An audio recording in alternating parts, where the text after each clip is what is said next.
What's your favorite scary movie? Oh, come on, you know I don't watch that shit. Why not? Too scared?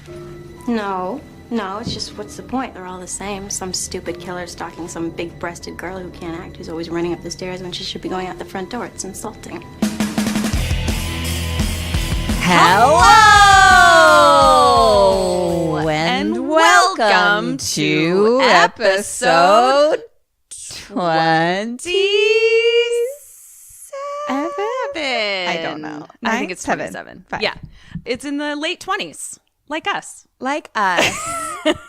This is Kim and Kat Stay Alive. Maybe. It's a horror movie comedy podcast. Where we tell you everything there is to know about a horror movie and laugh about it. Yep. That is what we are bringing to you. If you don't want spoilers, go watch the movie and then come back and listen. Yeah. Cheers to you, Ketrin. We have shot glasses that are helping us stay alive today. Oh, yeah. Oh, yeah. That's the stuff. Kim, do you want to have a count-off of all of your beverages that you have today? Well, so we're going to do... You want to do that? Okay. Yeah. If you could count off, that would be great. Please count the shot that you just took. I took a shot of whiskey and then I followed it with a sip of warm, delicious tea. And I have a glass of wine, white wine. I have a, what's that? Kombucha. And I have water, obviously. Sure, Gotta stay hydrated. And I have a little green smoothie. Oh my, so that is 1, 2, 3, 4, 5, 6 beverages, everybody. Let's see. I mean, you have it covered. You have it covered. That is impressive. I'm going to be here for a while. How you doing? I'm good. Good. This is our Valentine's Day episode. Happy Valentine's Day, everyone. Happy Valentine's Day. I hope everyone has a Valentine and isn't just alone like me. It's okay. It's fine. It's really fine. Valentine, it's just Hallmark telling you to. Yeah, I know. I don't actually care about Valentine's Day. Yeah. And even though I have a Valentine, I feel perpetually emotionally scarred by Valentine's Day, even now. Yeah, even if I had a Valentine, I probably wouldn't care about Valentine's Day, but it's more clear that I don't have a Valentine on Valentine's Day. Yes, I totally agree. And so all through high school, I never had a Valentine ever, which we've covered extensively. It wouldn't have made sense that I had a Valentine. But I was in an a cappella group that had to deliver singing Valentines. So I just had to go around the city singing to other people for their who had Valentine's Day. Well, yeah. That doesn't make you want to kill yourself as a teenager. I don't know what does. It was rough. With my frizzy hair and my problematic skin. And your beret. No, I didn't have a beret then. I would have definitely had a Valentine if I was rocking a beret. Right, yeah. Okay, cool. We have a very busy episode today. We've got a lot going on. A lot of things to cover. Number 1, guess what we're going to do? What? Well, during our point counting session. Oh, today is our first mug giveaway as a Valentine's gift to our Sammies who have given us 5-star reviews. You've all been entered into a mug giveaway. Yeah, so we're going to give you a little drum roll and pick a name out of a hat and see who we're sending a GD mug to, everybody. Woohoo! And then you can join Kim, and that can be one of your 6 beverages sitting next to you. You can drink all kinds of beverages out of that mug. All kinds of beverages out of it. You can drink whiskey. You can drink kombucha. You can drink tea. It's wine. Dealer's choice. Yeah. It's nothing better than mug wine. Mug wine. Yeah, so we'll that'll happen when we're counting points later. Speaking of people who wrote reviews, we have 2 of them! Yay! We have Eldritch Fury. Eldritch Fury. Which sounds like a super awesome comic book hero. Ooh. Doesn't it? Eldritch Fury! That sounded like more like Mortal Kombat. What's the Mortal Kombat song? Why did I feel like you were going to sing that exact song, even though I knew it was wrong? It's the same one that was in my head. Why was that the one in our head? Let's just go with it. Eldritch Fury, Eldritch Fury, Eldritch Fury. Thank you for your review. Eldritch Fury, done. That was pretty good. We're like getting pretty good at this. Next, we have Andrew J. Neal. Andrew J. Neal. That's how. Andrew J. Neal. Let's see. I'm going to give you a little classical Baroque accompaniment because that's what I feel like it. Baroque. Yeah. Ba ba da da ba da da ba. Andrew J. Neal. Andrew J. Neal.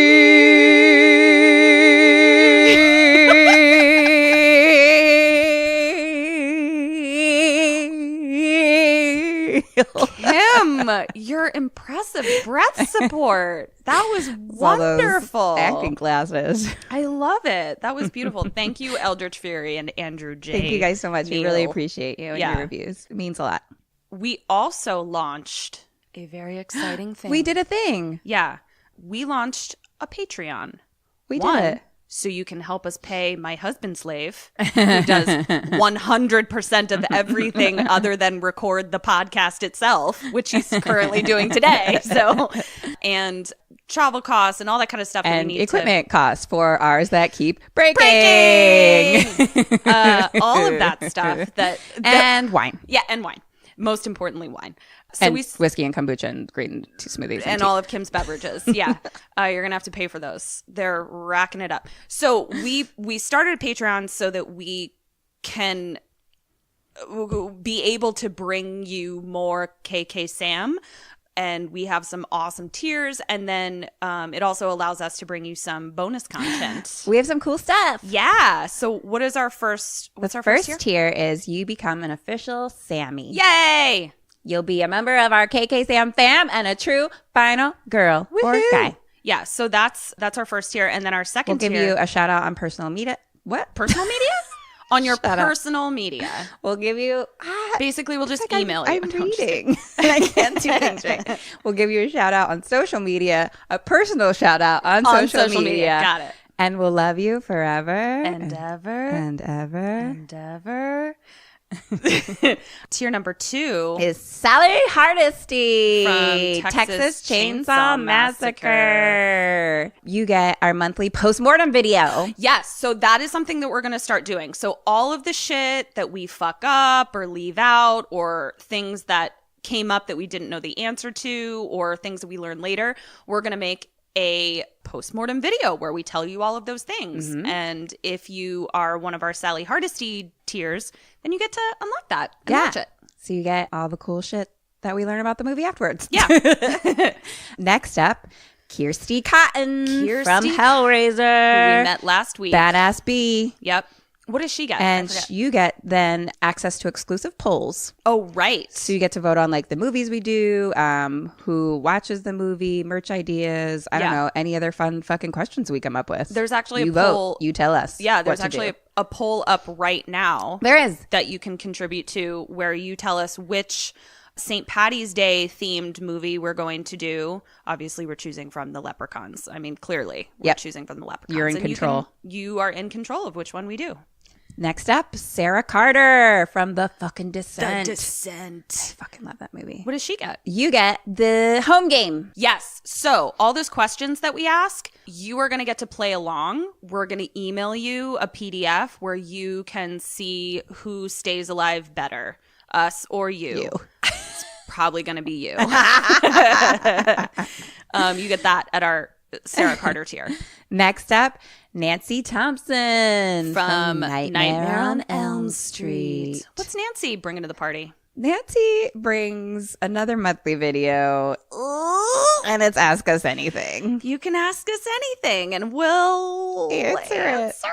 Whatever you want to know. Yep. We're a little nervous about this one. Yes. But you get to at that tier. I mean, anybody can ask us the question, but only the Nancy Thompson tier people will get to know the answer. Yeah, because, you know, we will fucking answer them because we're a couple Nancy Thompsons. And if you're one too, then you get to fucking hear the juicy answers. And we don't got no shame. Whatever. We are strong, independent women. We don't care what you ask. We're gonna tell you what's up. Fuck yes. Next up, Ellen Ripley. Yes. Alien. What's Ellen Ripley? You get everything below, above, everything we just said. Oh, yeah. All of those, obviously, you get below. Oh, we'll send you a signed photo. Oh, yeah. Postcard thing of us with like a little note of love. Yeah. You can save that. Put it in your little keepsake box under your bed. Oh, is it just Kim that has one of those? Fuck you. I would hang that on my wall, you bitch. Oh, you should hang it on your wall. And then Sydney Prescott. Woohoo. Our main bitch. Hello, Sydney. Hey, that was pretty good. Thank you. This, you get a choice of a KKSAM t-shirt or tote bag. Yeah. And they're super cute. I fucking love those. I got to get one of those tote bags. I really like those. We got a whole merch store. Yeah. And you can choose, like, go and take a look at the t-shirts and totes and let us know which one you want. You can choose the design and all that shit. Up to you. Yeah.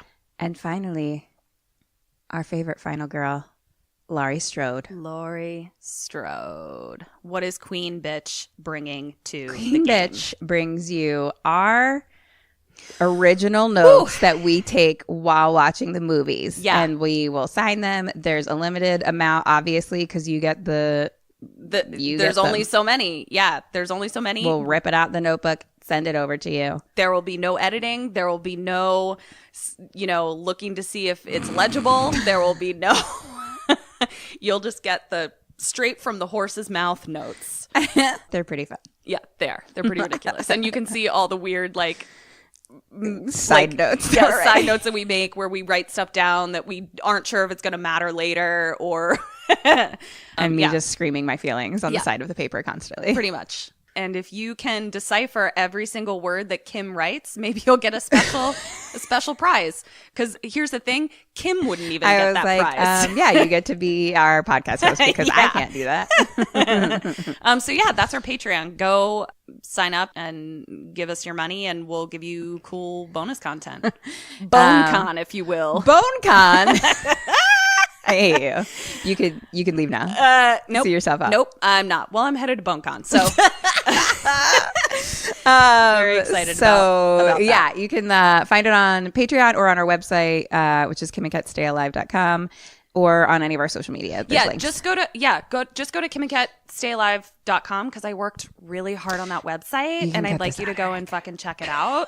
And there's the link to Patreon and our merch store. Buy stuff. Okay. Next up, very important piece of business. What? Our Bernsey is infiltrating other podcasts. I am. You guest starred on a podcast. I did. Which one? It's called Let's Die. Yeah. It's his and her guide to the apocalypse. So it's kind of like the opposite concept literally, of us. We're trying to stay alive, and these bitches over at Let's Die are trying to kill Kim. I went over to Let's Die, and comes out on Valentine's Day tomorrow. Sweet.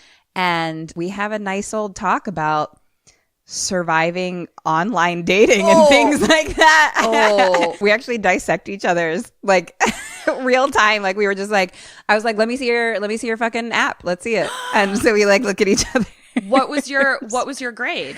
I don't recall. Did you have any notes or? I think I did okay. You did okay. I had some notes for him. Yeah, what were some notes for him? Let's hear it. I feel like this is useful information I recorded for all it boys. a long time ago. Actually, we recorded it a while ago, so it's hard for me to remember. It'll sound new to me when I hear it again, to be honest. So I guess, boys, if you're trying to online date, you're going to have to get the hot tips from the episode of Let's Die. I did give some notes on maybe put this picture first instead of this picture. Because this shows something, but this shows something else. Nice. It's just what you're getting out of it, what you're seeing, you know? Yeah. I feel like being actors really helps make dating profiles. I don't know. Because it's we are so used to having to figure out how to market ourselves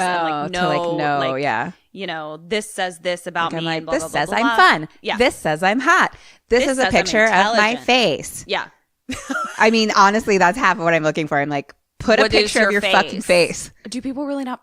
No, the people wear sunglasses all the fucking time. Are you fucking in kidding every me? single picture, and then far away on a mountain. And I'm just I don't know what you look like. You're wearing a hat and sunglasses all the time. So I literally don't know what you look like.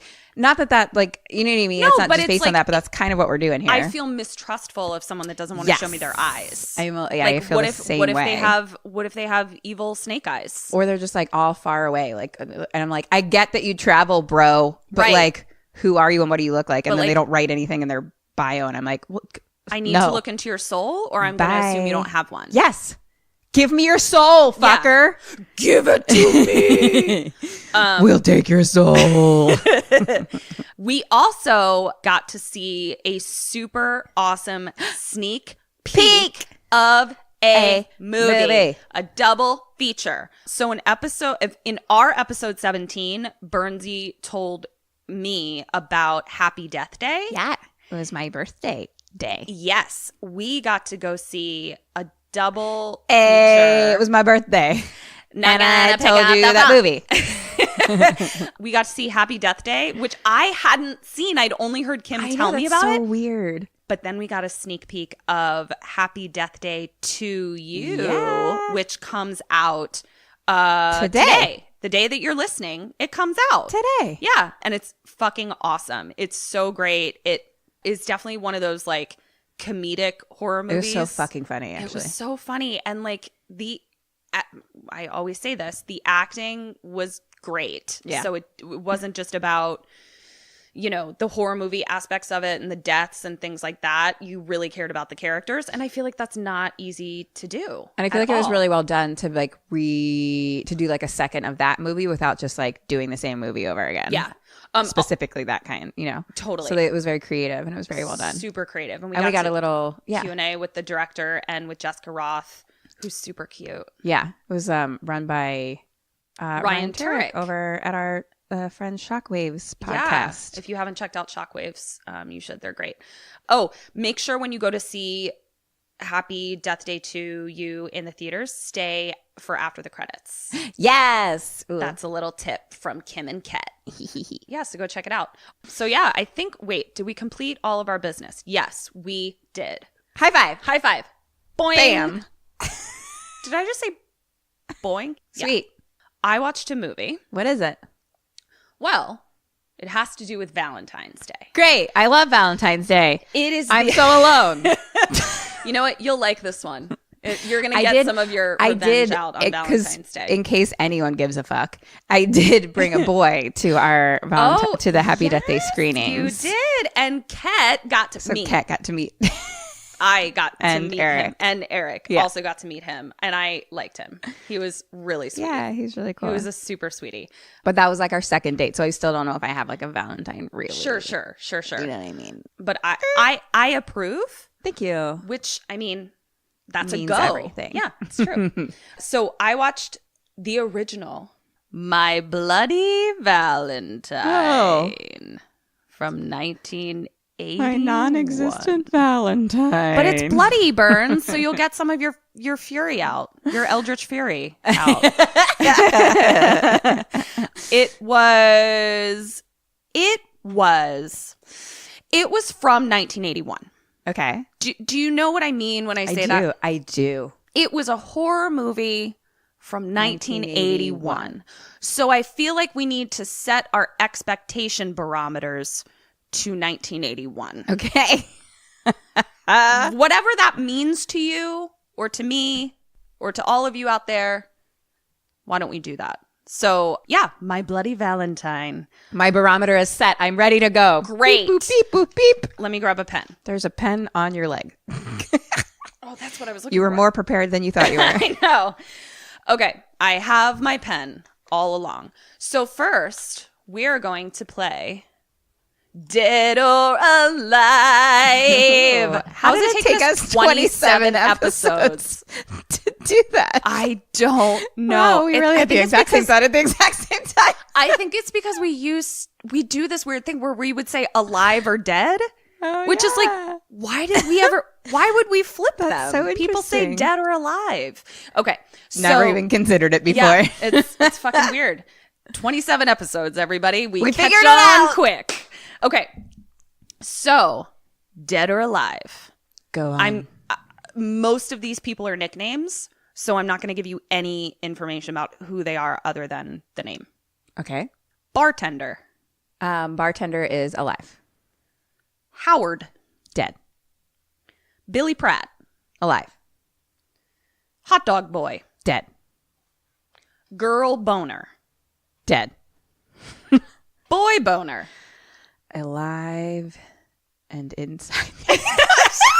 God. No, guys, she tried to make it so you didn't hear that. What she said was alive and inside me. In case anyone didn't catch that, it was alive and inside me. For boy boner. Why don't I have a Valentine? Why am I so alone? I don't understand. Kim, is the mayor dead or alive? The mayor's alive. How about the sheriff? Probably dead. No, the sheriff's still alive. Okay. Beer boy. Dead. Beer girl. Alive. Hottie. Alive. And in my pants. With the boy boner. Boy blondie. Dead. Exy. As in someone's ex. Alive. Bestie. As in Exy's best friend. Dead. Mabel. Dead. And Harry Warden. Dead. Great. All right, Burns. Are I'm you ready for this movie? Take me to BoneCon, baby. Here we go. Headed to BoneCon. Now, Kim, I have a question. If you were going to make a Valentine's Day themed movie, where's the most romantic place you would set it? Paris? Okay. What are some other super romantic places you can think of? Just a really beautiful place to take a date. Know. How about a coal mine? Okay. Yeah. You want to head to a coal mine? I don't really want to. Well, that's where we're headed. Okay. Let's go. All right. So we open in a coal mine underground. Okay. There are two dudes in Michael Myers jumpsuits Okay. with like gas masks on. Like Right. we can't see their face, and they've got like a big sort of tube hooked up to like something. Yes, so we have that kind of breathing. Yes. Gotcha. And they're walking around in the mines, they're looking around, and then they stop. And they look at each other, and one of them begins to unzip the other one's jumpsuit. Hey. And all of a sudden we see boobs Okay. and long blonde hair. Oh. Plot twist, there was a girl in there. Oh, yeah. So they're getting all hot and heavy. And the still masked coal miner shoves the girl up against the wall and sort of... The shill masked? What did I say? The shill masked? Burns, I don't even know what I think say. I thought I was saying. I don't recall saying it. I don't recall that sound coming out of my voice. So your guess is as good as mine. Still masked. That's what I was trying to say. Okay. Still masked. One is minor. still masked. Right. But the one with the boobs and the long blonde One hair is was shill masked. Was shill masked. Yeah. She was so the masked miner takes his pickaxe and kind of like jams it in the wall next to the girl miner. Like kind of in that like sexy way. You know, like when you're doing like sex play with pickaxes. Totes. You know? Like that's sort of what we're looking at here. Got it. Sexy pickaxe fun. I know what I'm doing this Valentine's Day. Hey, let's get pickaxed. So she is now kind of trying to seduce the other one, and she's kind of rubbing her hand up and down that mask tube. Yeah, she is. You know, in that sexy way that you do when you kind of have that like coal miner sex play that you do. She's stroking that mask tube. Up. Yeah, and then he kind of like pulls her black jumpsuit a little bit further down, and we see that she's got a real bad boob tattoo of a heart. Oh, okay. It's not cute. But you know, you do you, girl. But that boob tattoo probably wasn't feeling like a good idea because he used it as an X marks the spot to pickaxe her through the heart. No. Yeah. So she did. Oh, shit. Pickaxed into the wall. I felt it coming a little. So when you feel bad about your Valentine's Day, Burnsy, just remember that you didn't get pickaxed through your shitty tattoo in a coal mine. You know what? You're welcome. You're right. Yeah. If there's anything you know how to do, Ketrin, it's look on the bright side of things. At least you're not dead in a coal mine. Okay. So now we are in the mine again, but it's clearly like the next day or whatever. And we're hanging out with all the coal miners. Now, they seem pretty young. So I'm guessing this is a town where like people probably like don't go to college. They go straight to the mine because they're pretty young. They're like early 20s. Okay. And they're all clocking out, super excited to not be, getting the black lung anymore for that day. And they're washing off all the soot in their communal shower that's still underground in the coal mine, right? They have a shower in the ground? Yeah. It's like a series of pipes, basically. Like when I say shower, I'm not talking like, marble walls and massage heads. I'm talking some pipes coming out of some rock. Marble walls. Your shower's so fancy. Yeah. You know me with my marble showers. Okay, so pipes and rocks. Yes, and they're all the boys are hanging out, like just washing the soot off is basically what they're doing. Kind of like at the beach, you get the sandy random shower thingy. Exactly. Yeah, and like all of their Michael Myers suits like I get the sense that they stayed down in the coal mine. Okay. And they're shot up sort of into the ceiling as if they were at like the dry cleaners where all the shit is up above you. Okay. Kind of thing. And they're all having, super respectful 1981 locker room talk. Okay. Cool. Like great. Just really respectful of women. Great. They're not talking about, deep dick in any bitches. None of that's going on. It's just super innocent 1981 locker room talk. Cool. And they're all talking about Valentine's Day and how they're all going to bone down. And one of them, who will heretofore be referred to as Hottie, okay, he appears to have been gone for a period of time from the coal mining town and now is back. Okay. And boy Blondie appears to now be dating Hottie's ex. Ooh. Okay. So there seems to be some tension surrounding that, but it's very clear Hottie left, Blondie is boning down with his ex. Yeah. Totally reasonable. You left, bro.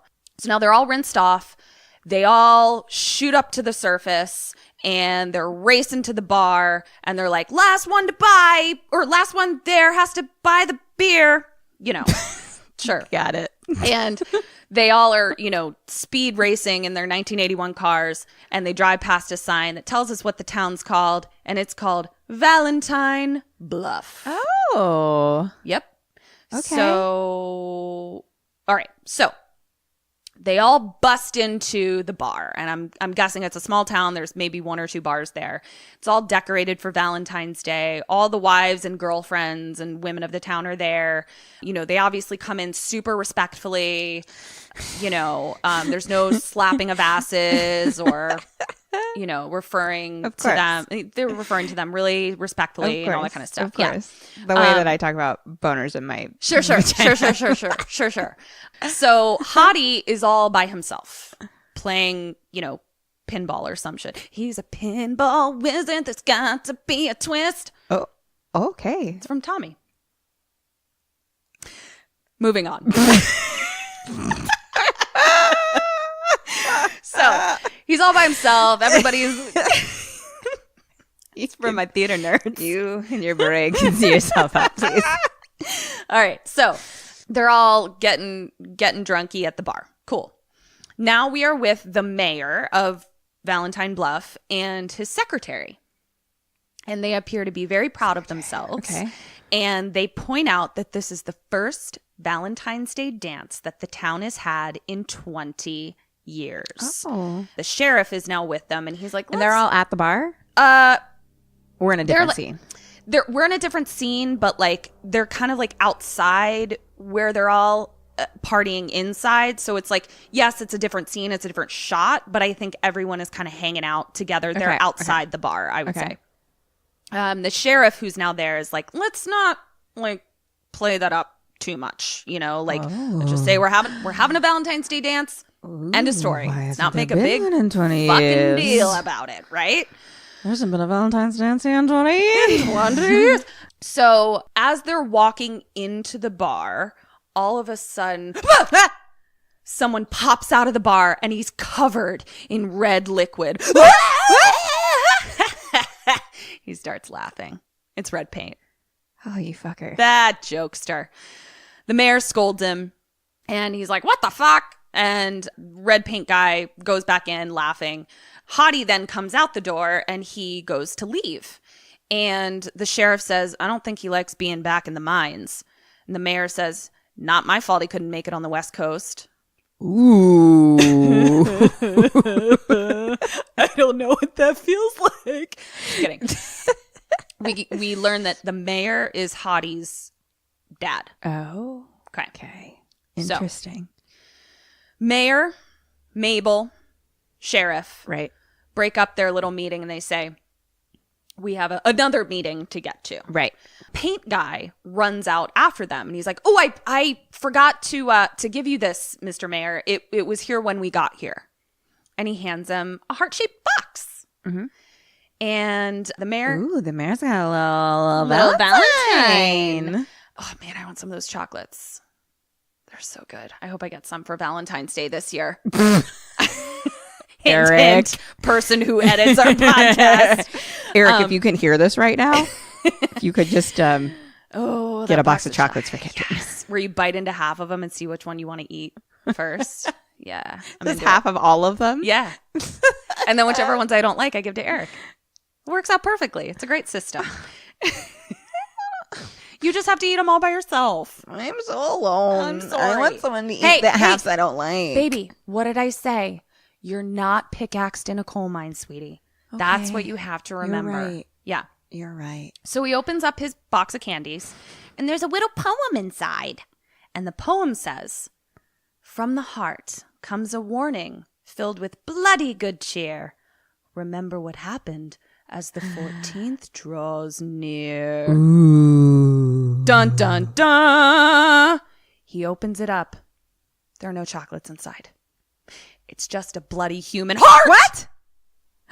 And the mayor's like, no. God damn it. Not again, motherfucker. Oh. Are you seriously telling me that there's another goddamn bloody heart massacre happening again? Crap.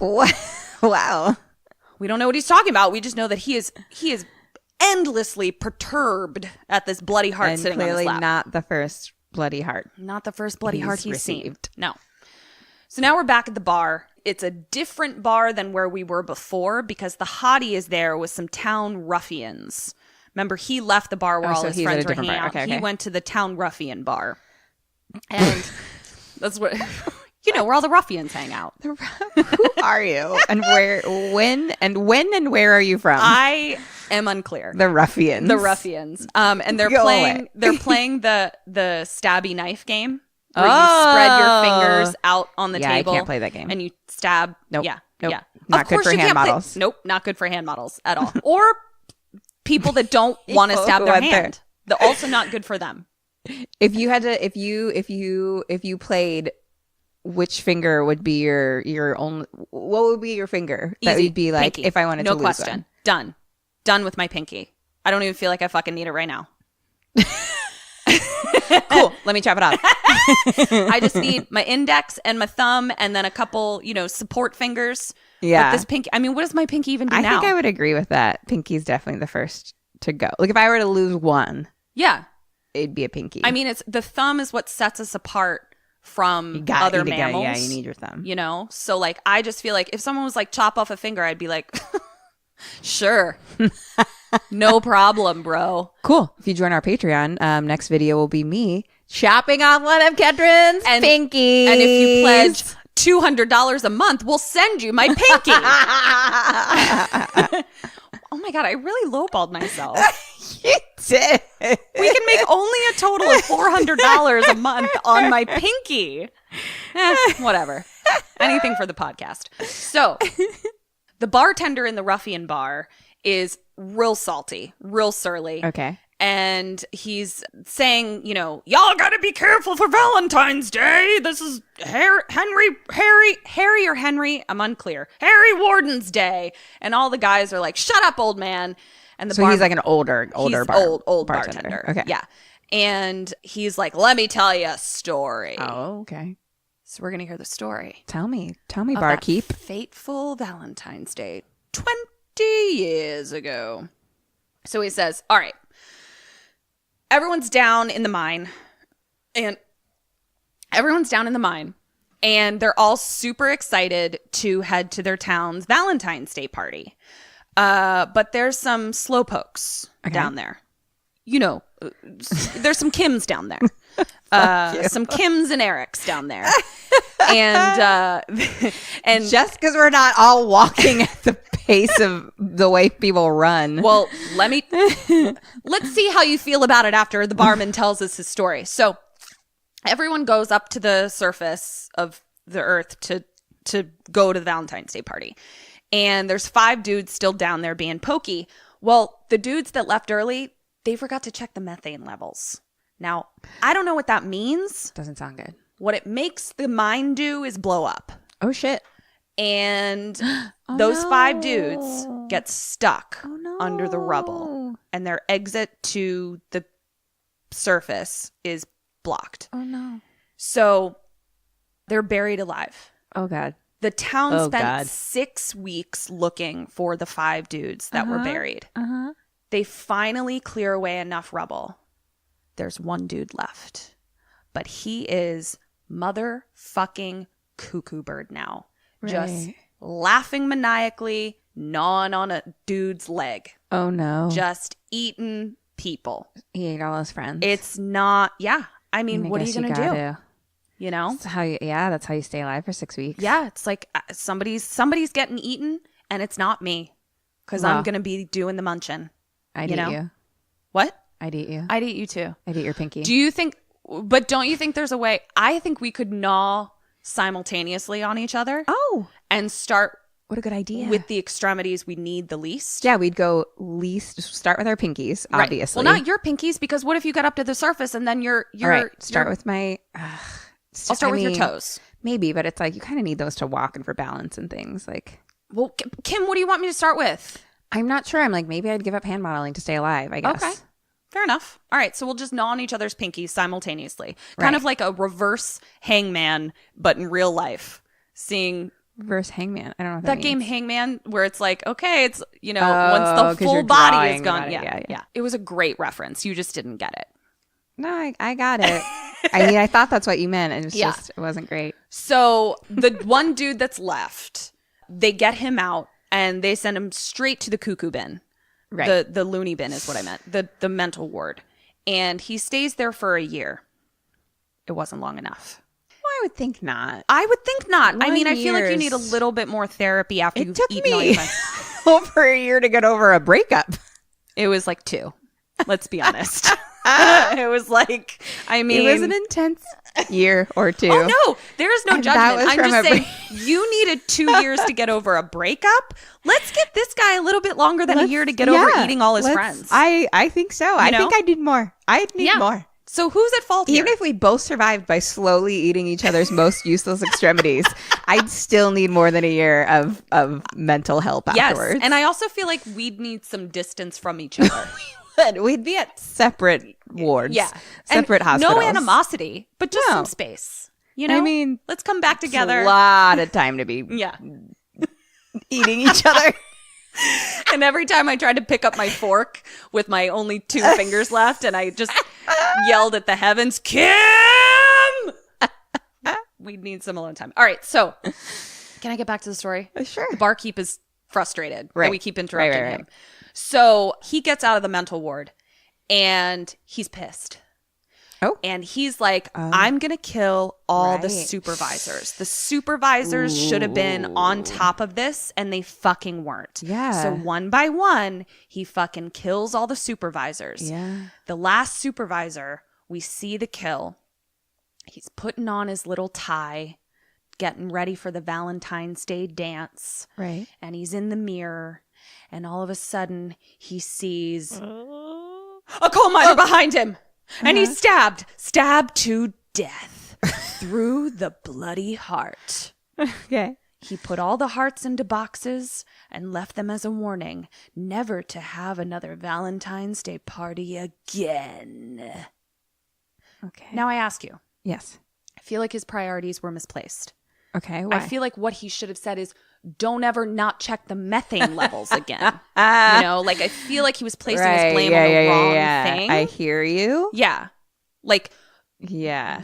Sure, they're not having any more Valentine's Day parties, but Yeah. the safety protocols are still not up to par. Yeah. You know? Yeah, totally. Definitely safety first. He's maybe a little bitter. A little bitter. Yeah. Everyone Everyone went and had fun while he, he's got almost died and then ate his friends. The ultimate FOMO is what he's for suffering sure, from. for sure. And that's what this is all based on, it sounds like. FOMO. My Bloody Valentine, the ultimate FOMO. That's so true. All right, so no one is taking the bartender seriously. They basically hear his story and then they're like, "Where's my beer?" Yeah. Classic So 20s. a waitress walks over.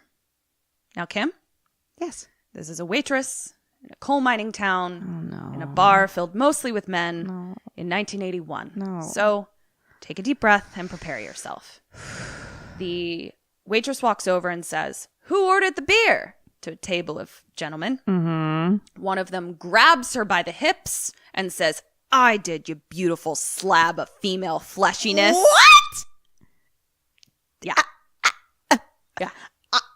You're not called a beautiful I'm slab broken. of female fleshiness on a daily basis? No? I'm broken. No? Yeah. It's I don't even like when customers use my name. yeah. I'm like, don't ask what my name is. Yeah, We're not friends. Slab of female fleshiness. Then they proceed to really up the ante and sing a song about her virginity and how they're all gonna take it. What? Yeah, Stop it. it was respectful. I know. So we're in the same bar. Exy and Hottie are having an awkward conversation by the pinball machine. Pinball wizard. And she's talking to him about how he just needs to accept how things are now. He just needs to accept it. He needs to accept how things are. And he Okay. appears to not want to. Got it. Now we're at the examiner's office, coroner's office, doctor type person, someone who's an mark? expert in dead bodies sort of thing. Got it. And the sheriff and the mayor are just carrying around this heart, because again, 1981, super sterile crime scene protocols. Right. Yeah. Were not in place. They're just carrying picking the it hand around. up with their hands. Oh yeah. Wait, yeah. picking the hand. Picking their hand up with their hearts. So the examiner is like, "What are you doing with this heart? You shouldn't have this." Correct. Nobody should be carrying around a heart outside of a human body. That is accurate. Nice work. And they're like, "Remember Harry Warden?" And the coroner examiner says, "Yes, those were terrible murders. Looks like you have your answer to who did this." Oh God. Cool. So wait, So why were they there? Yeah. We know it's a human heart. But We know who did it. is Harry Warden out and about? They don't know. But they just seem to Okay. be, they're like, nobody else could have done this. Right, We're like, obviously, okay, yeah. sure. So Makes now sense. we cut to some muffled breathing. And we see some combat boots walking. And we see, we're now the camera. And we see us looking in to a laundromat at Mabel, our sweet little secretary. And she's setting up for the dance, ? But she's also in a laundromat, ?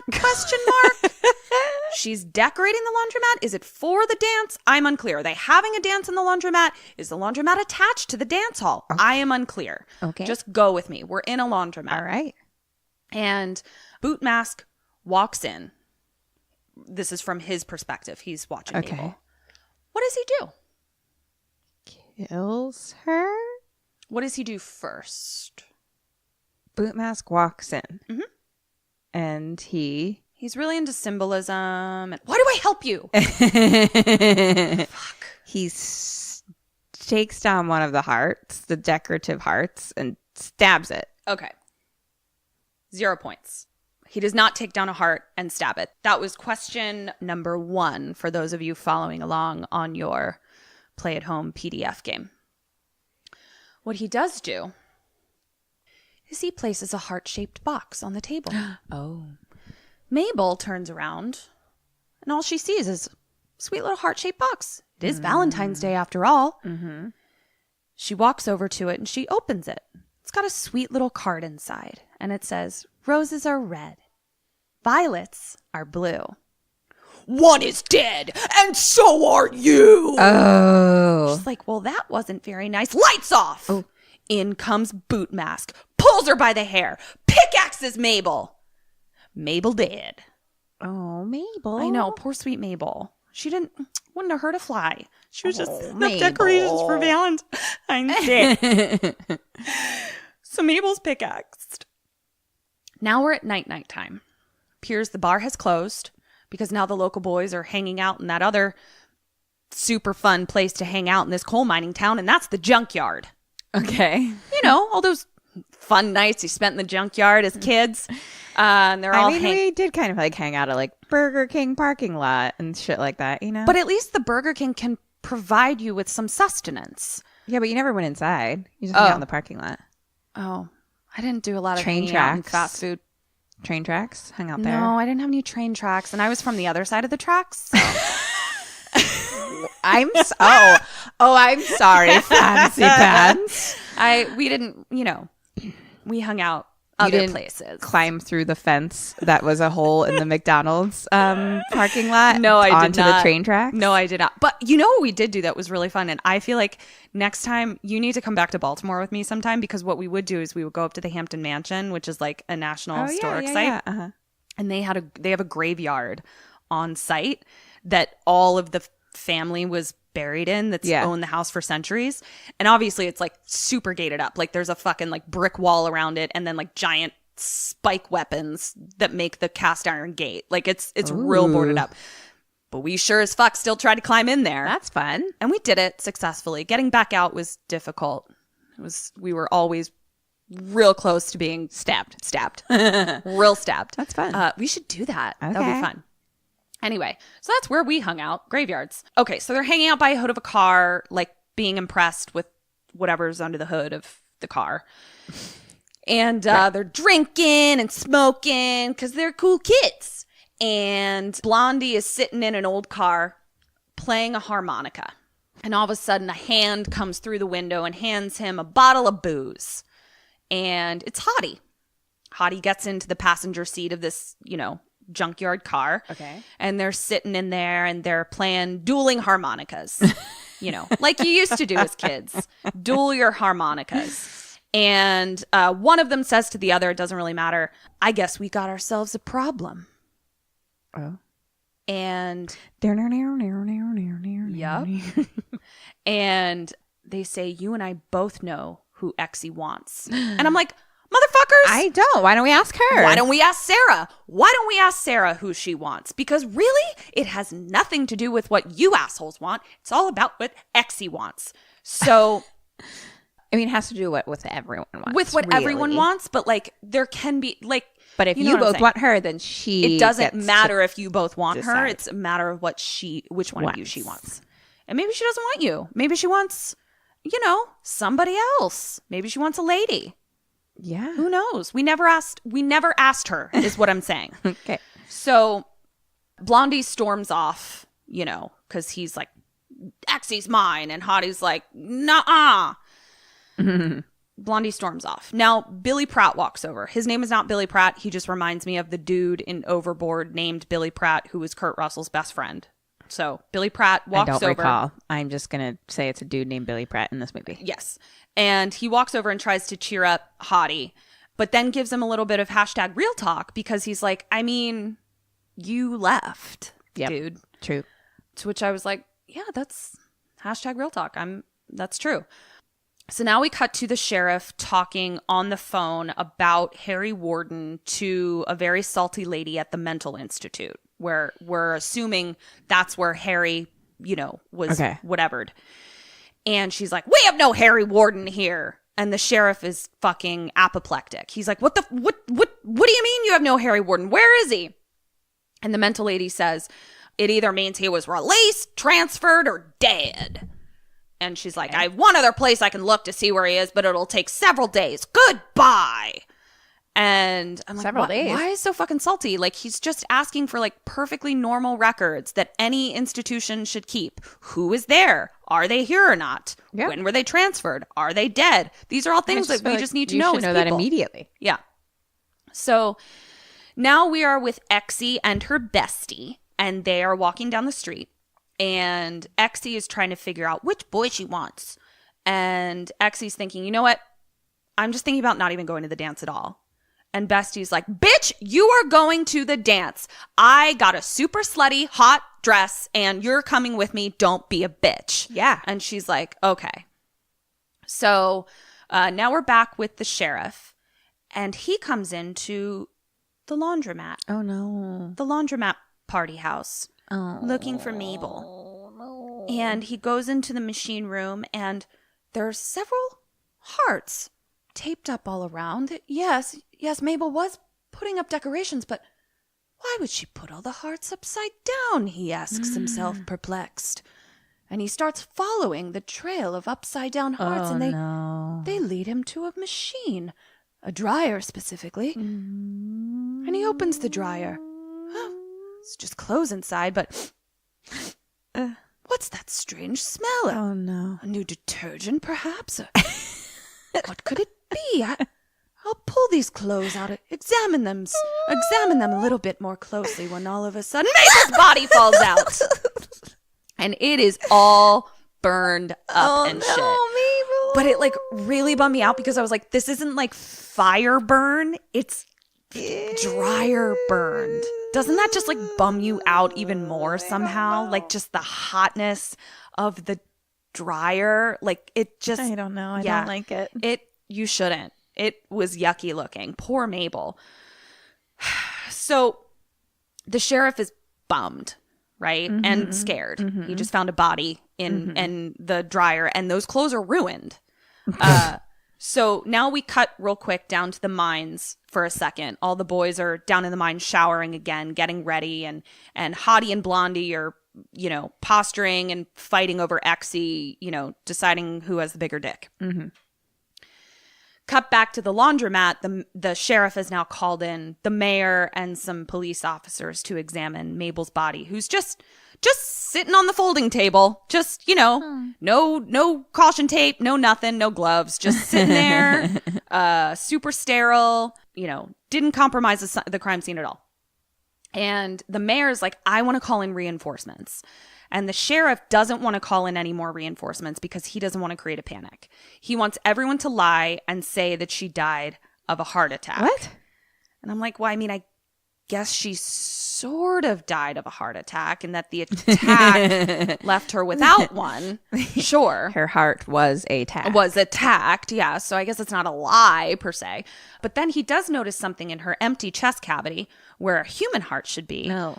And it's a paper heart. Oh, God. With another poem on it. Oh, God. And it says, it happened once. It happened twice. Cancel the dance or it'll happen thrice. You betcha. You're a poet. Oh, my God. Maybe you should wear the beret. Nope. What does he do, the sheriff and or mayor, and what do you do? This is question numero 2. Like right now? Like immediately? Yeah, like you're like, this sweet little Mabel is dead. This is the second murder. The murderer specifically said it's going to happen again. Oh, cancel the dance. Okay, and what do you do? Cancel the dance. Woo! Correct. Double ding. So the mayor's like, let's cancel the dance. Tear down all the decorations, lock up the hall and the laundromat. No fun will be had here. The sheriff tells the townies that the dance is canceled because Mabel died, but he says it's out of respect for the poor heart-attacked Mabel. And all the townies are like, no fair. Mabel would have wanted a party. Now we're back with the dudes who are leaving the mine after another hard day of work. And, they're all coughing up their black lungs. And Blondie tries to confront Hottie, who's trying to leave real quick. Hottie gets into his car and fucking speeds off. And Blondie's like, get back here. Well, we see later that Hottie is going to pick up Exy. Exy is like, I don't want to go with you, Hottie. He ignores her because it's 1981 and pushes her headfirst into his car. The fuck? And I was like, fucking no head pushing. I fucking mean it. And she's like, Hottie, are you listening to me? He shuts her in the car and with a locker room smile says, nope, and gets into the driver's seat. She's kind of smiling because it's 1981 and she doesn't know that she can stand up for herself. But you can, bitch. You can get out of that car. He drives her out to the water. It's like a coldish beach, and it appears to be like their spot. Okay. That was when they were together. And she asks him, why didn't you call or anything? I mean, you just fucking pieced. And he's like, I couldn't because I fucked up too bad out there, but I love you and I want you back. And she cries. He says, sorry. And I was taken out for a minute. Where are we exactly? Was that sorry. actor? Maybe just the actor is Canadian. Yeah. I would like to find out. Is the actor Canadian? Let's find that out. Sorry. It just really fucking really took me out of it. There's like no accents anywhere, and then he's like, I'm sorry. Yeah. That's kind of the Canadian accent when I was dating that Canadian. Like, yeah, it just sounds like completely normal. There's just like a couple words here and there. A boot. Like all of a sudden they're like, hey, I'm talking like, totally normally. He didn't even like have a hardcore one like that. Sorry was still one. Sorry. That, yeah. Yeah. So they kiss. Now we're back in the bar, and Hottie walks in, and Blondie asks, have you seen Exie? And he looks at him and says, ain't my turn to watch after her. And then gives him a hot little wink. And I was like, ooh, ah! Hey. What were you like? You want to push me into that car? How you doing? Now we're walking with Exie at night time. She's walking by herself. She's a little freaked out. She keeps thinking she hears things as she's walking home. Mm-hmm. She's alone and she's scared when all of a sudden Sheriff is there with a flashlight in her face. He says he's making his night patrol and she better get home. Because he knows there's fucking murderer out there. But he's not going to say, like, get back in your house, there's a murderer. Well, he should. I agree. I mean, what the fuck? He's putting everyone in danger. Yeah. So we're back in the ruffian bar, and the bartender, they're all talking about Mabel having a heart attack. And the bartender is like, Mabel was killed, you idiots. It wasn't a heart attack. Patrons ignore him. Don't give a obviously. Fuck. And they're like, let's have a Valentine's Day party anyway. See, that is why you tell them there's a murderer, because otherwise they won't have a party know. Then. Yeah. So they're like, where do we have it? The rec hall / laundromat where we all hang out is closed. Where do they decide to have it? The coal mine. And where do you decide to have it? I don't have it. Correct. I don't have it. I mean, in reality. That was question number 3 for everybody. And in reality, I guess if I don't know that there's a killer around, I'm always down to party. Yeah, but I can't, to be honest but with you. in this movie, no. Yeah, and also, like, to be super honest with you, I can't see you being like, out of all the places in town, like, people live in homes. They're currently partying in a bar. Yeah. And they're like, let's do it in a coal mine. Yeah. Rec room. Like, I feel like you just are a little bit more innovative with your ideas. Well, thank you. Thanks for believing in me. And the bartender is like, no, I warned you. I told you to do the opposite. So the bartender is real pissed now. And he's like, I'm going to teach those pesky kids a lesson. So he breaks into the coal mine facility. He's still on the surface of the earth. He's not underground. Okay. And we see that there's like a locked red door just, in one of the buildings. Okay. And he breaks into it and he rigs this thing where it's like one of their Michael Myers suits sort of like stood up. Maybe there's like a mannequin in it and then like one of the masks propped on it and like a pickaxe sort of tied into it. Right. So when you open the door, that thing sort of falls out at you and it's, he booby traps it to make all those kids shit their pants. Okay. Well, he's real proud of himself. I mean, he is just super impressed with the mechanics of this booby trap he set up, and he cannot stop opening that door over and over again, laughing to himself to see if it works. I mean, he kind of reminded us Been there. Yeah, I know. He kind of reminded me of us in that moment where I was like, I can see us doing this. And just replaying our funny joke. You really just tickle yourself. He was tickled. He was tickled and pickled. And he rigs it up and he's just laughing his ass off and he opens it up. Pickaxe! somehow in that split second that the door was closed, the boot mask killer did a real quick changeroo. Oh, no. And became the actual pickaxe killer, and he pickaxed that bartender. Oh. So now we see him being dragged away. Next day, the mayor and the sheriff find a crumpled up paper heart on the ground. Oh, and no. they look at each other ominously. Next night. What? It was a whole scene. Just Okay. found this heart. I'm going to look at you ominously. Next night, young people and miners are setting up in the mine rec room for the party. Okay. While they're doing this, the sheriff is at his office and he asks the desk cop if anything has happened. Have any calls come in? Anything weird? What the fuck ever. And the desk cop says, no, it's been pretty quiet, but there's that was left for you. And the sheriff looks down and sees that there's a heart-shaped box. Oh, no. Dun, dun, dun. So the sheriff says, desk cop, why don't you skedaddle and get me a coffee? Desk cop runs off. The sheriff sits down. He opens the box. What's in it? A human heart. Wrong. It's chocolates! Okay. And it says, be my Valentine, Mabel. Oh, no. Mabel had gotten him real chocolates. Mabel. So the sheriff's real bummed. Oh, fuck. I mean, I'd still eat those chocolates. So, I could go for those chocolates right now. me too. Babe, can you go get us some chocolates? So now we are back at the minor party, and it's started. Okay. Things are really starting to... And is it under the ground or It's on the surface of the earth. On the surface of the earth. Yeah. It's like, so the sense I got is like, it's a mine yard, but there's buildings on the surface where you may Right. need to do other things. Maybe Yeah. there's offices, a rec room, that kind of shit. Oh, okay. And then so there's they're like, not, like down inside. there's an entrance down into a couple different entrances down into the mine. Okay. Yeah. One of the miners, party's starting to pick up. One of the miners goes into the kitchen for a snack.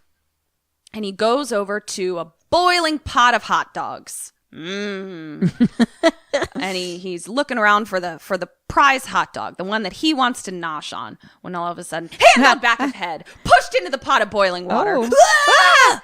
Bobbing for hot dogs. We don't see who did it. We just see that it was a black gloved hand. And that's what you get when you go bobbing for hot dogs. I don't know what to tell you. We're back at the sheriff's office, and he goes outside to think about Mabel, probably. Oh. Make sure everything is, there's no hearts being thrown at him or anything like that. And he goes out and he sees a bunch of strays, dogs, eating at a heart-shaped box. Oh, no. He opens it up. There's another note. Question 5. What does the note say? What does the note say? You don't have to get it exactly, but what's the basic gist I was like, of the note? I was like, you want me to write a poem right now? Write a spontaneous poem. Now, what's the basic It gist of says, the note? fucking cancel the dance, bro.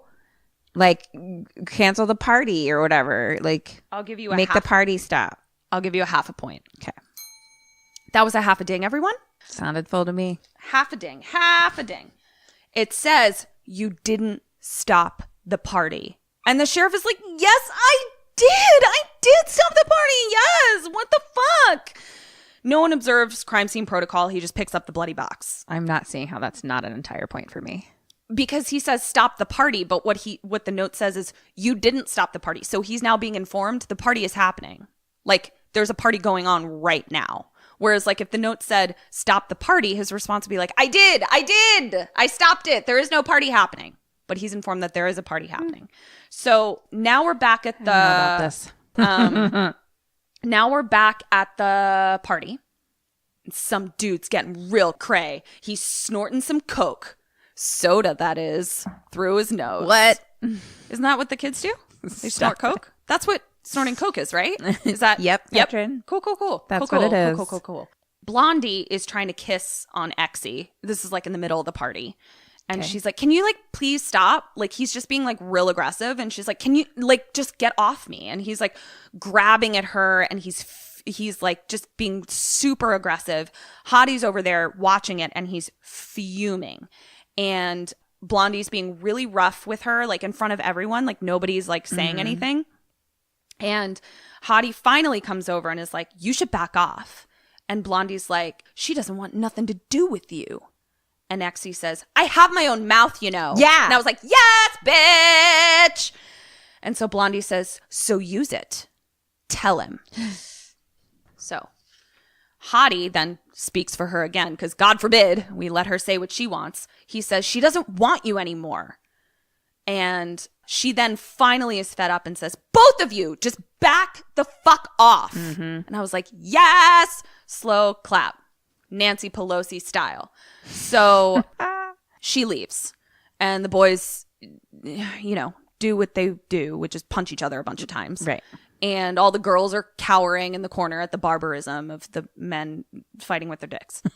The fight's broken up by somebody. Picturing two dudes fighting Sword with their fighting dicks. with their dicks. Yeah. I mean, that's basically what they're doing. Basically, yeah. The fight's broken up by somebody. Blondie storms out angrily, grabs a beer, opens it real mad, making sure everyone knows I'm going to open this beer, but I'm mad about it. Slams the door. Hottie and Exie are talking now, and Hottie tries to comfort her, and Exie is like, bro, just leave me the fuck alone. Like, I cannot handle this peacocking. Like, just leave me alone. We see that we're back outside, and Blondie is sitting on a bench drinking his angry beer, and he's just real mad, real blonde. So now we are with a couple, and they have left the party to go bone a little bit.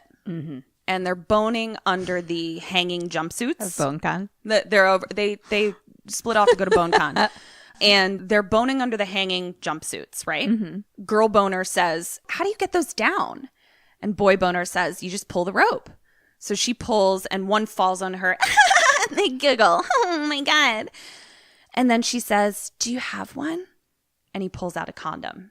And she says, I meant a beer. Who goes to get beers? Who do you send to go get beers? Question number 6. The dude goes to get the beer. And okay, where are we?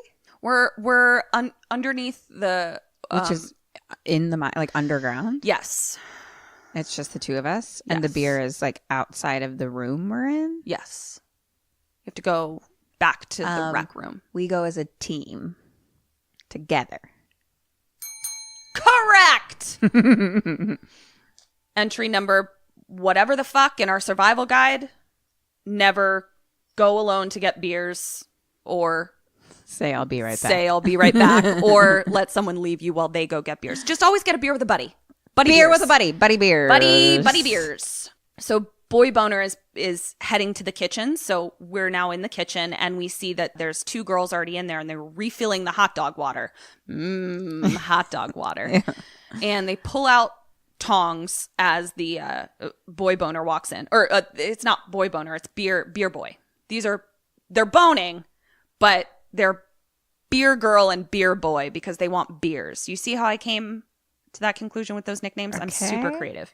Because we have boy boner and girl boner later, so I need to be clear that this is boy beer and girl beer. Hurting my brain a little bit. Yeah. But so we're back in the kitchen. Girls pull out tongs, and they go to grab a hot dog, but a hot dog doesn't come out. It's a heart, blanched heart. Ooh.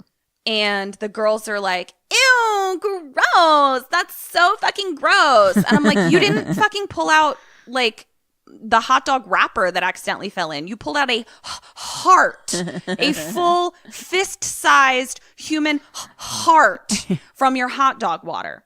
The beer dude kind of laughs, jokesters, opens the fridge and pulls out beers. But what he doesn't see, but the audience sees, is that as he pulls the beer out, he reveals a human head. Hot dog boy. Oh. His head's in there. Oh. Grabs a 6-pack, closes the door. Those idiots. And presumably the girls just get hot dogs then? They just put the heart aside, I guess. Crime scene protocol. Closes fridge. So now we're back with beer girl.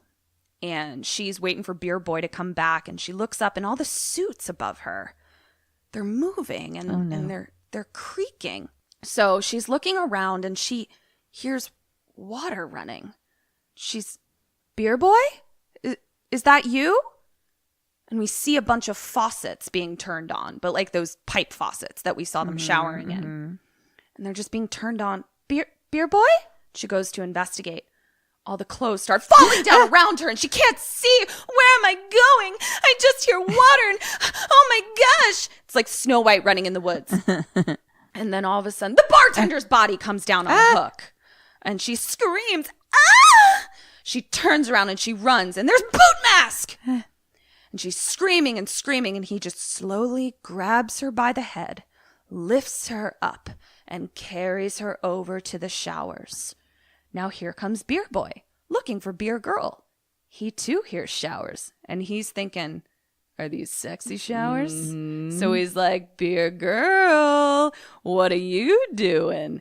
And he walks into the shower room and sees that they're all on, and then he turns and she's the shower! Oh, no. Oh. She's the shower. Oh, no. He stuck her head onto a pipe, and now you can take a nice little shower from her mouth. Oh, God. It's upsetting.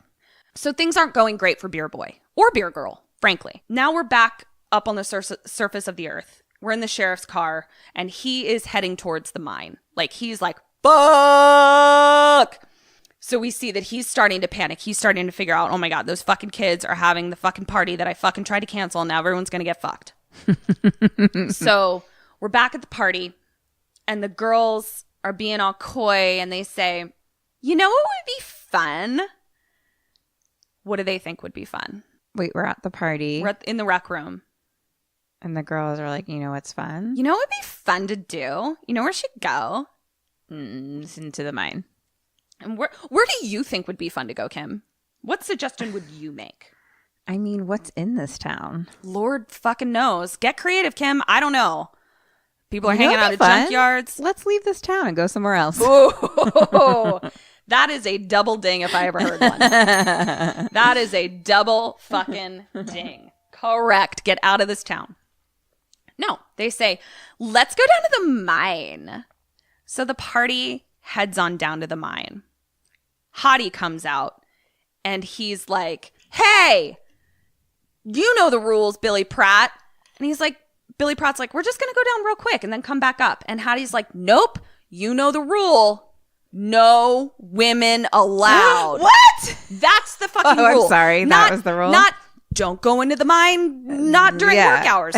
Don't go into the mine at night. Maybe wear a hard hat with some other safety precautions. Don't drink and go into the mine. No, it's don't have a vagina. Right. Cool. In the mine. Cool. That is the rule. Cool. 1981. So Billy Pratt's like, it's just going to be real quick. Hottie gives up the fight. And I was like, what can you do? So they're sort of at the top part of the mine, and they're hopping into the mine cars. The mine cars are like, it's like a little train of cars that you would shovel all of the coal into to send back up to the surface. Okay. Or like the carts to like go to your vault in Gringotts kind of thing. Right. Yes. And they're all going to hop into the mine cars, and they're grabbing blankets and lanterns. And Exie is with all of them. Exie tries to get out. So that's how they get into the mines? It's like you ride in the carts? Or they're supposed to be for coal? They're supposed to be for coal. We'll go over that later. They are supposed to be for coal. These carts are not for people. Okay. But they're doing it for fun. Yeah, exactly. Okay. So the people that are there, it's Girl Boner, Boy Boner, Billy Pratt, Howard, Exie, and Bestie. We'll meet them all again, but it's like that's so sort of the 6. There's about 6 people. Yeah. Exie tries to get out, and Bestie is like, no, stay. And I'm like, Kim, fuck, I want to get out of this cart. That is Kim. Yeah. So the cars start heading down the mine, and like they're not very fast, you know, it's not like a fucking roller coaster. They're just, you know, cars that are moving down a little train track. And as they go past different tunnels, so like a coal mine, there's lots of different tunnels. It's not like one straight shot. There's like all sorts. You could definitely get lost in a coal mine, for sure. And so they go past one tunnel, and the girls are like, where does that tunnel go? And Billy Pratt's like, it's abandoned. We don't go there. So they're like, let's take a a tour of the abandoned tunnel that we're not supposed to go down, even when we're trained coal miners during the daytime. I feel like it's totally reasonable that we should just go walk around. So they take a tour through the abandoned coal mine. Billy Pratt's like, fine, let's go. So 2 of them split off pretty early on, girl boner, boy boner, to go to BoneCon. And they say they'll meet them in the main shaft in 10 minutes. We're just going to hang out in BoneCon for 10 minutes, real quick. So they're like, okay, have fun. We're back at the party with the people that didn't decide to go down into the mine. And a chick comes running out of the kitchen. Simultaneously, Beer Boy comes running in to the hall, and they're both like, Hot Dog Boy and Beer Girl are dead! Oh, shit. And everyone at the party, including Blondie and Hottie, are like, it's Harry Warden. Let's go. Hottie tries to make a phone call out. Phone lines are dead. Oh, no. Hottie grabs Blondie and says, Exy's in the mine. So they decide to put their dicks aside for 1 second, and they team up and say, let's be heroes together, bro. They're going to go save Exy. Everyone else is leaving. And they're like, let's get out of here. So we're back in the mine with Billy Pratt and the girls and Howard and the boners who were off at BoneCon. And all of a sudden, Billy Pratt jumps out just to scare the girls and be a dick. And he's like, all right, let's go take a tour of the oldest part of the mine. Now, here's the thing. I'm not going to lie. I actually think it would be really fun to take a tour of like an old abandoned mine. But like, I would like to do it on a tour guided guide that I paid for, you know, where like there's some support beams that are going to prevent me from getting buried alive and having to eat all the rest of the people on the tour. That's all I'm saying. I'm not saying it's not cool to be in a mine. I'm just saying precautions. Got it. And so they're walking down the oldest part of the mine, and all of a sudden, Howard drops from the ceiling. You're just playing a joke, Kim. It's just another joke. So many jokes. Yeah, just so many jokes. So many jokes. Billy Pratt's all mad because it kind of made him shit his pants a little bit too. And so the 4 decide to walk on a little further. So it's Howard, Billy Pratt, Bestie, and Exy. Right. I get the sense that Billy Pratt and Bestie are together. Billy Pratt and Bestie. They're okay. They've maybe made a couple visits to BoneCon as well. So as they're walking, we hear some. Oh no.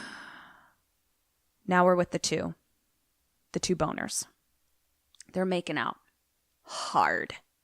And it appears they're being watched. Oh no. Oh no. And I'm like, where's all this breathing coming from? This breather can just get everywhere. So we're a little nervous for the boners now, but nothing's happened yet. Back on the tour, they're walking down the oldest part of the mine, and they hear glass shattering behind them. Huh? And they turn around, and all of the lights are going out behind No. Oh, man. So they're like, well, we need to just keep going forward to find the boners. We got to get out of here. Now we're back with the sheriff. As he's driving into the mine yard, he meets all the fleeing kids. And they're like, you got to go to the mine. Harry Warden is killing everybody. And the sheriff is like, duh. So he's now calling for backup. He's like, the panic has ensued. I'm calling for about backup. Time, sir. It's raining hearts. Let's deal with this ish.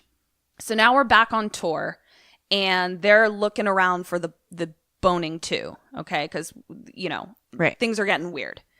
They run into Hottie, who's just come down from the surface. Okay. Right? And he's like, because they don't know what just happened up at the surface. Right. And so he's like, Harry Warden is killing everybody. We got to get out of here. Let's split up. Seems like a great plan. It's always a good idea to split up in horror movies. And he's like, Billy, you go find the boners. Howard, you stay with the girls. Me, Hottie, I'm going to go do something else. Whatever the fuck. Probably go find some more people, I guess.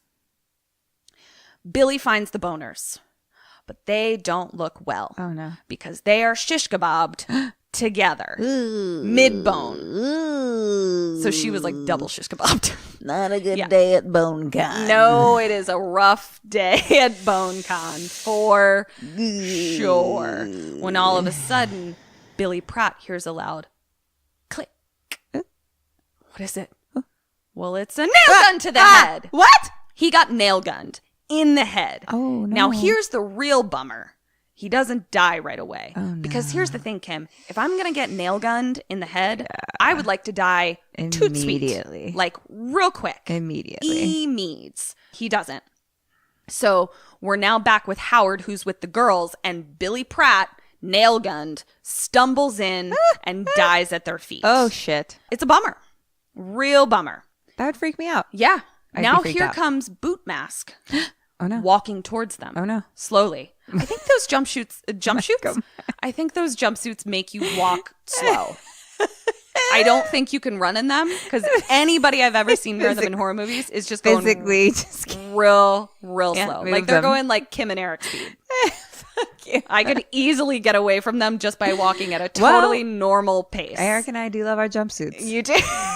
Love a good jumpsuit. I like to be in some bike shorts, some really aerodynamic, wind resistant, Some real mall walker clothing. So you can really speed walk it up. Oh my God, you guys, we're both doing speed walking impressions right now. So Boot Mask is coming towards them slowly. Howard starts running off in the other direction. Bestie throws herself onto Billy Pratt's body because he was her dude, and she's crying loudly, just really keening over this dead body. And Exie says to Howard, "You can't leave us like this." And Howard is like, "Bitch, he's dead. I'm not leaving you. Let's all go." Yeah. Like, what are you gonna do? Boot Mask is right the fuck there. Get the fuck out. Billy Pratt is nail gunned. Like, we'll go back and get him, but we're out of here.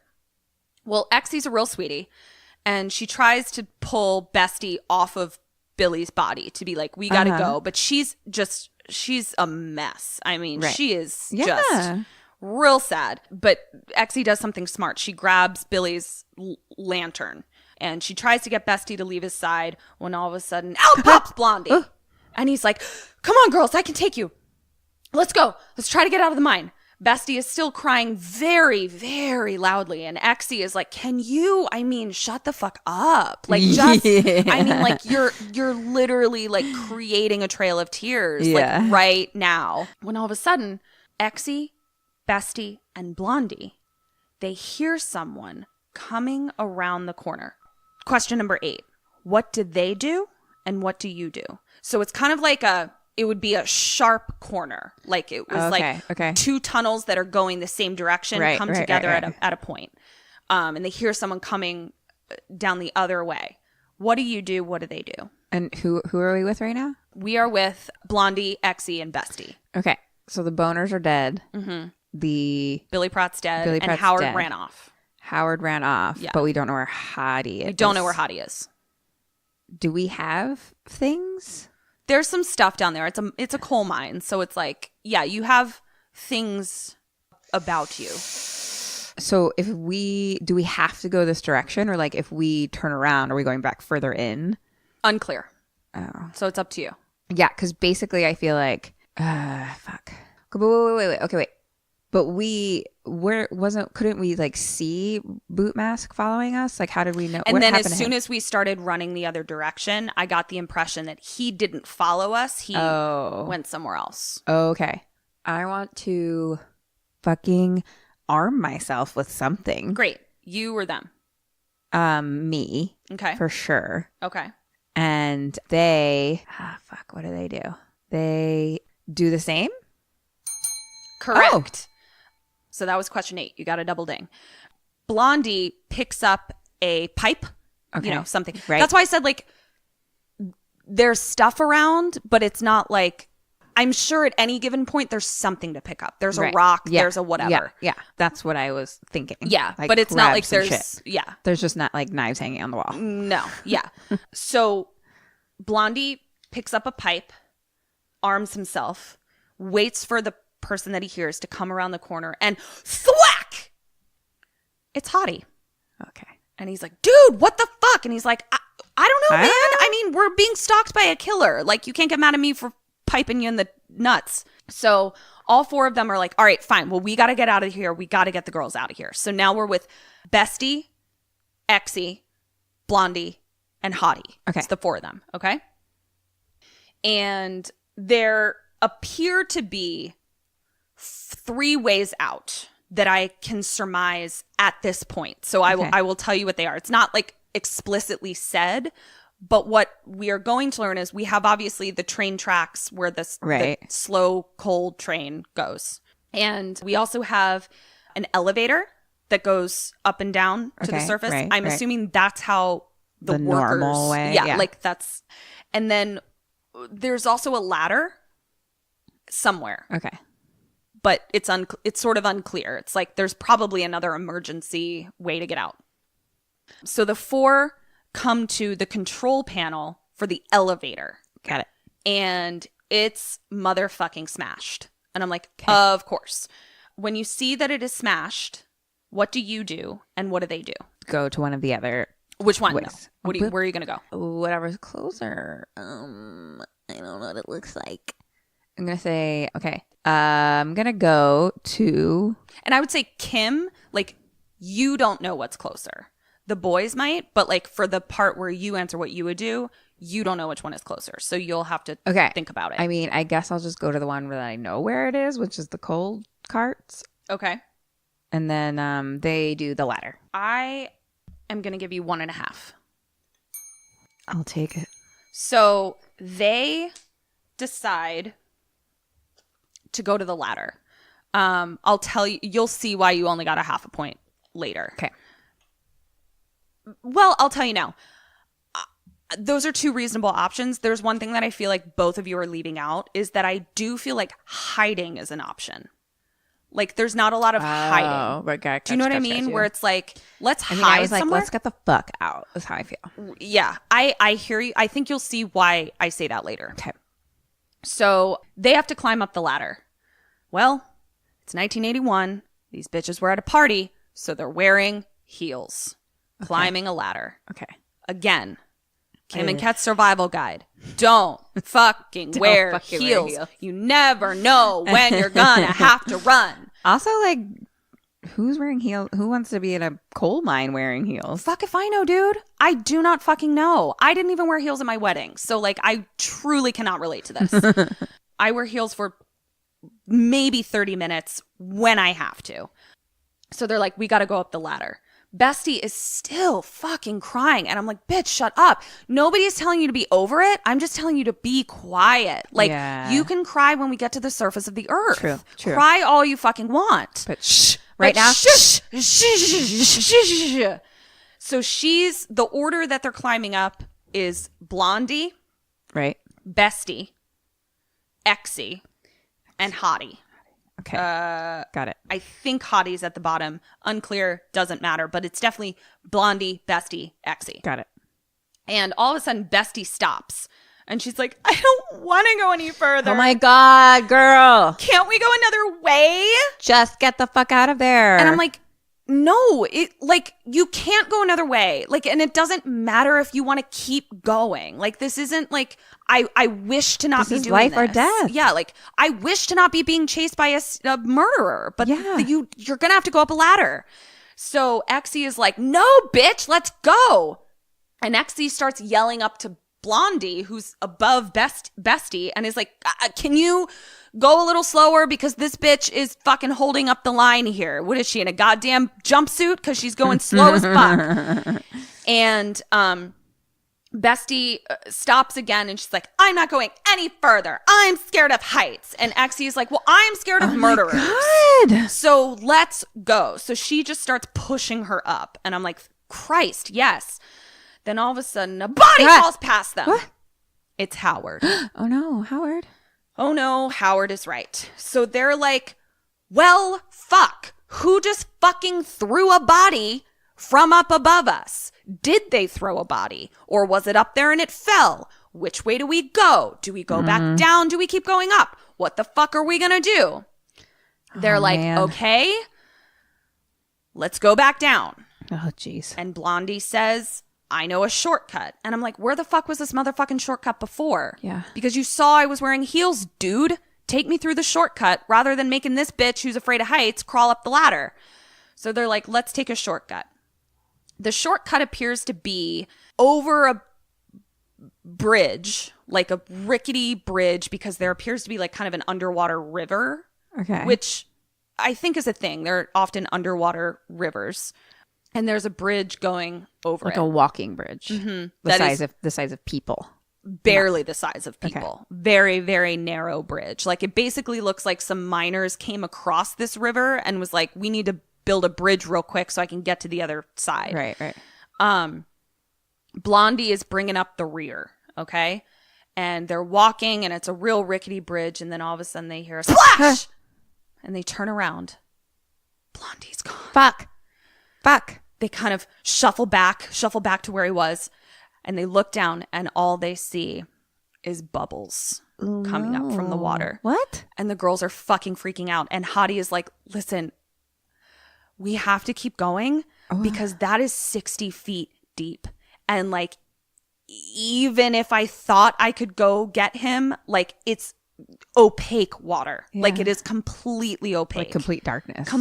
Darkness. You could not see anything even if you had the balls to go down there and get him. So he's like, he feels bad because he's like, I get that he like just fell, but like this is a no-go. 47 meters down. Yeah, it's 47 meters down, like for sure. So Hottie takes the girls on. And then at one point he's like, you guys keep going. I'm going to wait behind to do some shit. And I'm like, what? No, why? No, bitch. I don't care what you have to do. What are you doing? You stay with us. We don't know how to get fucking anywhere. Yeah. Like, no, don't leave us. But the girls, they go on ahead a little bit, but then they hear clamoring, some noises in front of them. And they're like, oh, fuck no. So they run back towards Hottie, but Hottie's gone. And they're like, what the fuck do we do now? We have the fucking clamor monster that way and the fucking killer moat this way. And like, where the fuck is Hottie? So they're losing their mind. So the girls decide to run back the way towards the clamoring because they're like, I don't know if Hottie just got like snarched up or like, I don't know what the fuck. So I guess we'll just go snarched up. He just got snarched the fuck up. And so they're like, I guess we'll go back towards, like, I don't know. So now they're alone in heels and dresses, walking through a fucking mine that's just tunnels galore, not knowing where they're going, totally alone when pickaxed. What? Who? Bestie. No. Bestie's pickaxed. What the fuck? But here's the thing. It was quick. Okay, Bestie? It was quick. I'm sorry. But she's dead. So Exie is like, well, fuck me. Like, truly, fuck me. What the fuck am I fucking gonna do? So she runs back towards where Hottie was. Okay. It's kind of a this way and then back and then back again. Okay, And this is back towards like the water. Back towards the water, yeah. Because she's just like, I mean, I guess the murderer is like right the fuck there. I guess I'll go the other way now. So she couldn't like see it happen? I'm confused. He popped out. Okay. There's a lot of popping. Okay. There's some holes in walls. There's some tunnels. There's some all sorts of places to pop. Hence my curiosity about why are we not doing more hiding? Why are we not? Because our Mr. Pickaxe boot seems mask to hide all over the place. Appears to do a lot of hiding. A lot of hiding and popping. So Exie runs back towards Hottie. Now we're up top with the sheriff, back on the surface of the earth, and we see the backup is arriving. And he's like waving them in, you know, like, come on in. We got a fucking murderer in here. Back with Exie, she's alone as fuck. Just real scared, really unclear what to do. All of a sudden, Hottie comes up behind her. And she's like, oh my God, you scared me. And they hug. And I'm like, but where was Hottie, though? Yeah. Like, that's my question. Where the fuck was he? And also, like, your head is bleeding a little bit. So, like, what was your weird fucking plan that you were doing where you're like, go on ahead, ladies? Yeah, what were you doing? Like, I don't know if he's just a fucking idiot or what. I don't know. So, back up on the surface, the sheriff tells the other backup police officers and some townsfolk that came as well, the elevator is broken, which we knew. The control panel was broken. Right. So we're going to walk down the tracks of the coal train, right? Because there's no train up there. It's down at the bottom. So they're going to walk along the tracks. Okay. And Hottie is now also back at the back at the tracks, and he's trying to get the cars to work. Okay. Exy is standing there, and here comes Boot Mask. Oh, no. Hottie gets the cars working, jumps in one. Now, Kim, this is not a roller coaster. Okay. This is a slow-moving coal train. This fucking train is in a jumpsuit, is all I'm saying. And so Hottie and Exy climb into a cart. Boot Mask climbs into a cart behind them. Okay. So they climb into the one in front of them. So does Boot Mask. And they're just having a real slow, leisurely death pursuit up these cars that are moving towards the surface.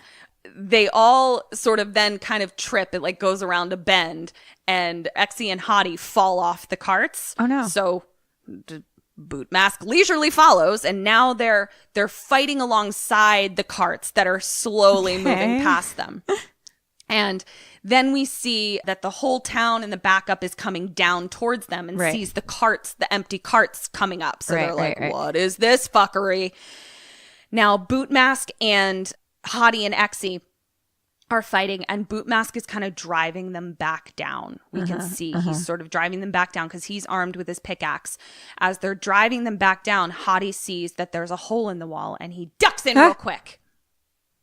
And Boot Mask ducks in with them, and now Hottie has picked up a shovel. So now they're dueling with their pickaxe and the shovel. And Exy is useless, being a damsel in distress because she's in heels and it's 1981. And Hottie falls to the ground. Boot Mask gets on top of him and is about to pickaxe him when Exy comes up behind and does something goddamn useful for once and pulls his mask off. Question number 10. Who the fuck is under that mask? Okay. So it is. Okay. There's two people. Who are your two people that you think? Blondie and Howard Manson. What's his name? Yep. No, Howard Manson. That's correct. Charles Manson's little brother. The mental institution guy. Harry Warden. But I like Howard Manson. Thrown on a real curveball. It's Howard Manson is totally an option for you if you wanted to be him. So it's actually him or it's Blondie, and I can't decide which. So one of them. Bitch. Okay, it's I'm gonna say that it's Blondie. It was Howard Manson. No! I'm just kidding. It was Blondie. Ding. Yay. Why? Why, Blondie? Why? That's your next part. That's part 2 of question 10. Why, Blondie? Why? Why? Because he is Howard Manson's son. Harry Warden's son. Howard Manson Jr. Yeah, Howard Manson Jr. 0 points. Well, you got the 1 point for it being Blondie. Okay. But why is... Now we have a little flashback. Mm-hmm. We see the scene. Man fixing his tie in the mirror. Oh. He sees someone come up behind him. Yeah. It's Boot Mask. He's stabbed. We see that there was someone else in the room. A little blonde boy who's now splattered in blood. Oh, shit. Well, that'll do it. He was the little boy.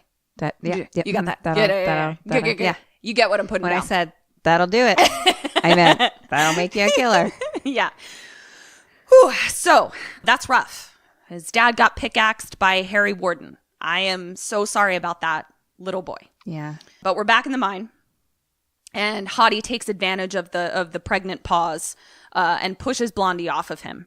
They get away through the hole in the wall that they just came through just in time because then the walls start to crumble all around Blondie. And now we see that the town and the sheriff and the mayor, they've all finally made it down. And they're like, what's going on? And Hottie comes up and he's like, he's in there, but it's not Harry Warden. And the sheriff says, I know. We got a call late this evening.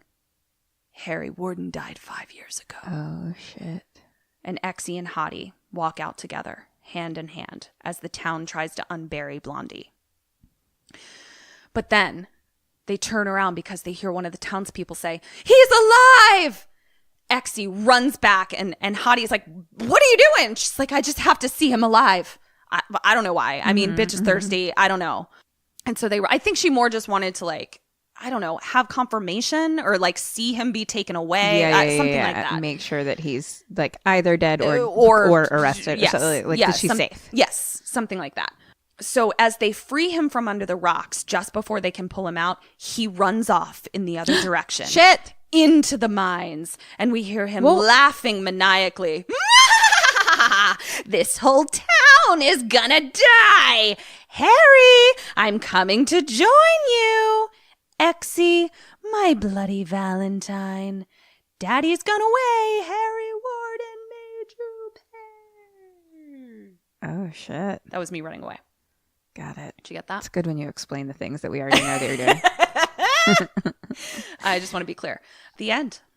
Wow. What the fuck? Yeah. What were all those cops? What was everyone doing? I don't know. I'm like, run the fuck after him. Like, run after him. So I'm assuming there's a sequel to this, probably. Yeah. Sure.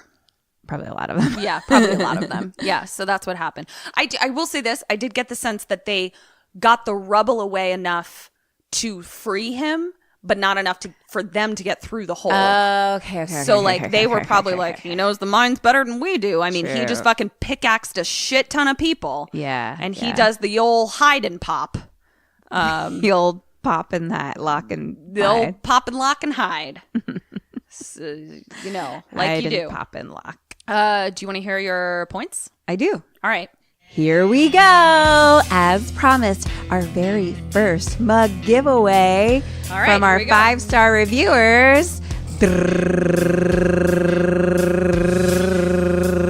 And the winner is Gustave 106.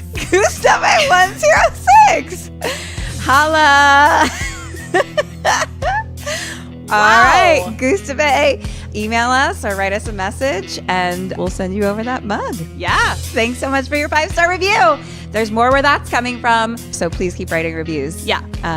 Yay! Thank you so much. Bye.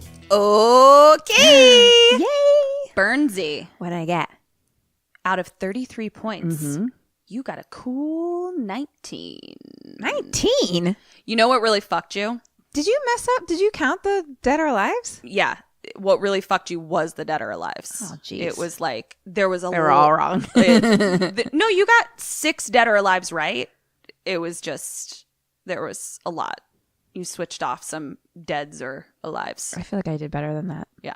That didn't feel right. You didn't. I don't think you counted correctly. Bitch!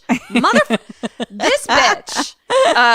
So you got 19 out of 33. Bitch. Happy Valentine's Day. Remember, no matter what you do on Valentine's Day, it's not going to be in a mine while you're pickaxed to a wall. You know what? Thank you. You're welcome. You're a good friend. I'll get you some chocolates. Thanks. That doesn't have a heart in it. A human heart. Yeah. Also, we have a cool thing to offer if anyone is looking for a year-long subscription to Fangoria. You can get a discount if you use the code kksampodcast. Do this before March 10th. March 10th, and you'll get the next one. kksampodcast at checkout for the new Fangoria quarterly magazine. Whoop. And then follow us on social media at kksampodcast. Do some other shit. Write us a review. Write us a review. Win buy a mug. some merch. Sign up for Patreon so we can bring you down to BoneCon with some bonus content. Yeah. So many good things happening at BoneCon over on Patreon. So many fun things at BoneCon. If anyone's interested in BoneCon, you better join Patreon. Oh, yeah. Because it's happening. It's happening. Yeah. So we're, just to say it again, we're KK Podcast on Twitter and Instagram. You can visit our website, www.kimandkatsstayalive.com. I think that's it. Yeah. So this has been Kim and Kat Stay Alive. Maybe. So until next week, stay alive. Bye. See you at BoneCon. BoneCon.